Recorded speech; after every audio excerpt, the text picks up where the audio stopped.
Now, by law, New Hampshire has the first primary despite the Democratic National Committee's decision this year to recognize South Carolina as first. So state Democrats are preparing to handle a large write-in campaign for President Biden. Right. Because of this, News 9 talked to the chairs of both state parties for their thoughts on the decision and also, more broadly, just the first in the nation contest.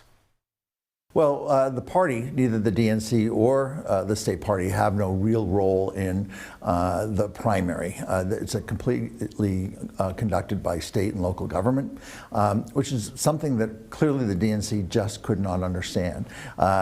We do not have the ability to stop it, move it, change it, do anything. Has nothing to do with us. The only role parties have is to allocate delegates after the primary. You can take away our delegates because that's not what the primary is about in New Hampshire. It might be elsewhere in the country, but it's not about the delegates. It's about the relationship we have with these potential candidates for president.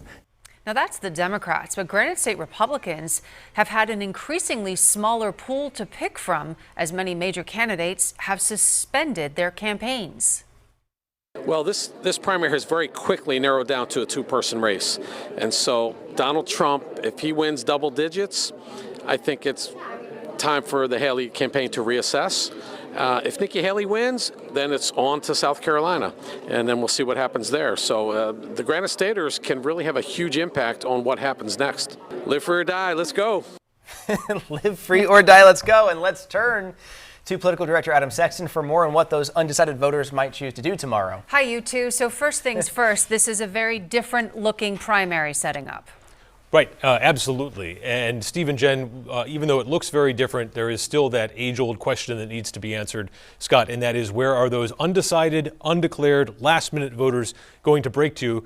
We've seen in the polling that, Nikki Haley has a pretty good chunk of those. Yep. Trump does too. Yeah. And Haley's not making the biggest gains that she needs to make to get this into a single digit or win for her.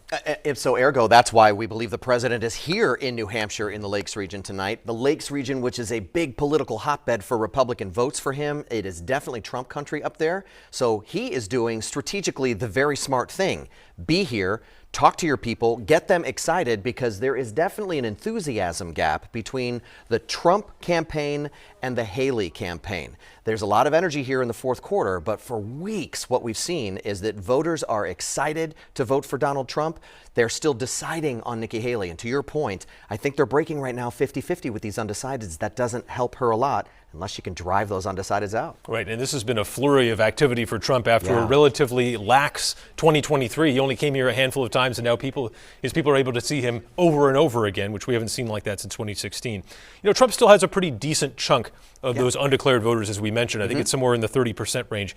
Now, his celebrity, his broad appeal, this makes him different than other races that we've seen, where I think, if you're Nikki Haley, you want to turn this into McCain-Bush, but Bush's appeal was much narrower than Trump. He's got a lot of people in that party who back him. He does, and he's still filling the seats, and these visits are doing a great job of drawing his own people in and refocusing them and getting that energy building, while Nikki Haley is still doing that final lap, that very traditional New Hampshire primary type of campaigning, as many stops as possible, as many humans as possible, and doing it in a much more traditional way. She is very strong among those undeclared in independents. I mean, the polls are suggesting somewhere around 2/3 of independents are with her. So the question is, can she close the deal and close the perceived gap? Right.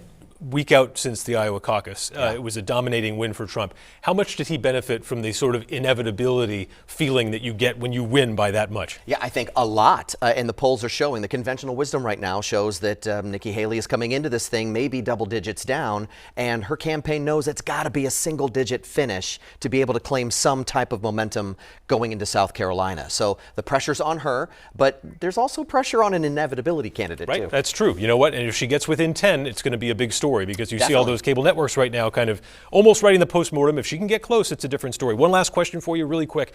Has Nikki Haley made the kind of authentic connection with New Hampshire voters that we've seen from other winners who pulled off big upsets? Not to pick on accountants, but she likes to remind everybody she's an accountant, and we're waiting to see if she's made that warmth embrace. The last 48 hours has looked great, but there's still some questions about whether she's made the authentic connection. I don't know. Right. We will see tomorrow. All right. Steve and Jen, back to you.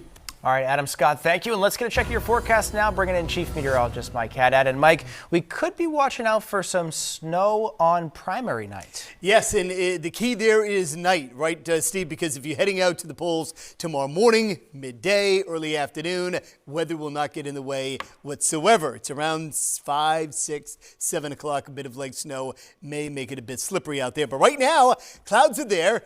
They're parting, and the snow showers are breaking apart. Well, what snow, you ask? Well, the stuff that was over our heads earlier in the evening that was drying up because the air was extremely dry. What we are tracking, however, for later tomorrow afternoon and early evening is lining up in the Mississippi Valley, anywhere from St. Louis and points south and west down to Arkansas. All of this rain eventually works in our direction, bumps into cold air, puts the two together, and that spells snow, generally on the lake side. But again, not for tonight. A couple of flakes up north, but that's it through about, say, the pre-dawn hours of tomorrow morning. 20s north, 30s south. Here's a look at the first in the nation primary forecast tomorrow. 8 a.m., roads in great shape. 20s for many, partial sun, clouds thicken up early in the afternoon, but dry through 3, 4 o'clock. Shortly after then, a few flurries southwest, and then 6, 7 o'clock, some light snow will begin to break out in southern parts of New Hampshire. So there's your